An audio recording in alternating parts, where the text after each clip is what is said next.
On est implanté depuis pas mal d'années.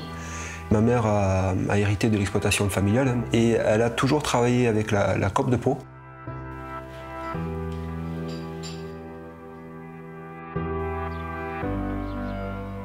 Je pense que c'est un métier où il faut être passionné. On ne peut pas tout quantifier à l'heure de travail ou au temps passé. Et il y a une relation à la terre qui est très très particulière.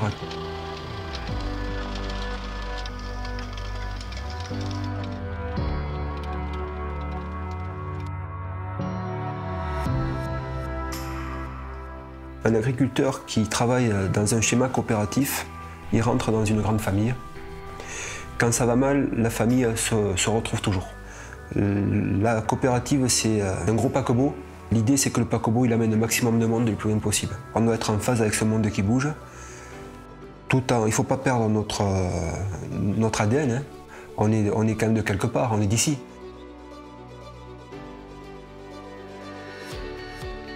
Ce que je dis à chaque fois, je comprends toujours le métier d'œnologue avec un métier de médecin de famille.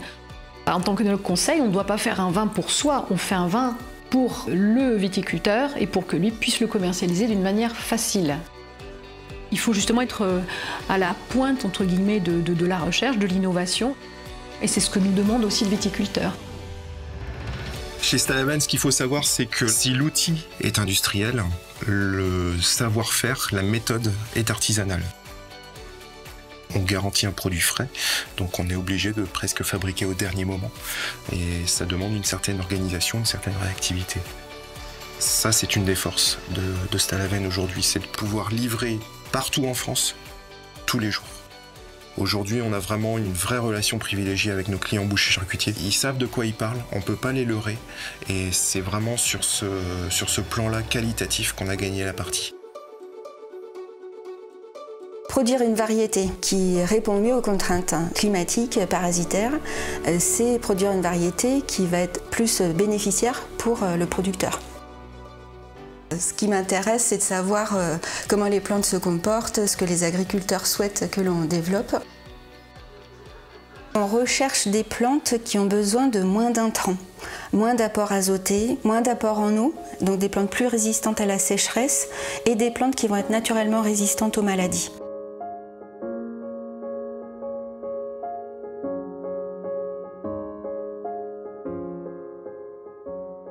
Euralis a été le pionnier à s'installer en Ukraine. Être agriculteur avec les racines du sud-ouest, c'était de l'exploration des nouveaux horizons. Et on a les seuls à avoir le modèle de production de A à Z. Les semences qu'on produit en Ukraine, ils sont destinés à la vente dans le pays, donc en Ukraine principalement, aussi en Biélorussie, en Moldavie et en Serbie. Le travail agricole, c'est dur. Il fait chaud, il fait froid, il pleut pas. Le maïs qui se sent bien, qui se sent mal, c'est toutes ces choses-là. C'est romantique aussi, mais c'est dur.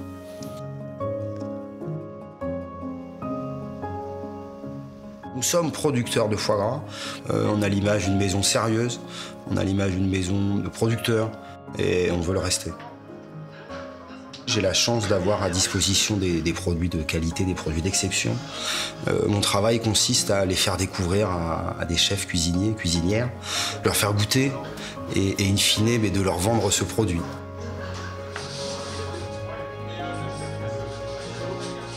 Je veux me comporter de la même façon avec un chef 3 étoiles qu'un chef de brasserie. Ils attendent des conseils, ils attendent de la présence, ils attendent de la réactivité. On a la chance, nous, conseillers culinaires, d'être en fin de ligne, mais on n'oublie jamais effectivement que sans tous ces gens qui sont sur cette chaîne, on ne serait pas là et on n'aurait pas des produits de qualité à offrir à nos clients.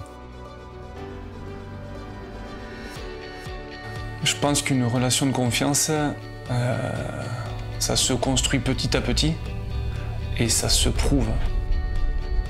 Quand on est référent, on est souvent sollicité pour « et alors, qu'est-ce que tu ferais si tu étais moi ?» C'est la question centrale qui revient souvent.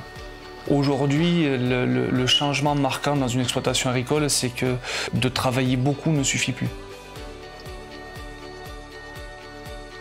Quand on est en discussion, on va parler de la récolte qui est passée, de celle qui vient, de maïs, de blé, de colza, de toutes les cultures présentes sur l'exploitation avec voilà, des niveaux de prix qui sont différents en fonction des campagnes que l'on choisit, quoi. L'agriculteur sait qu'on est là pour sa réussite. Soit on lui apporte un avantage en plus, soit un inconvénient en moins.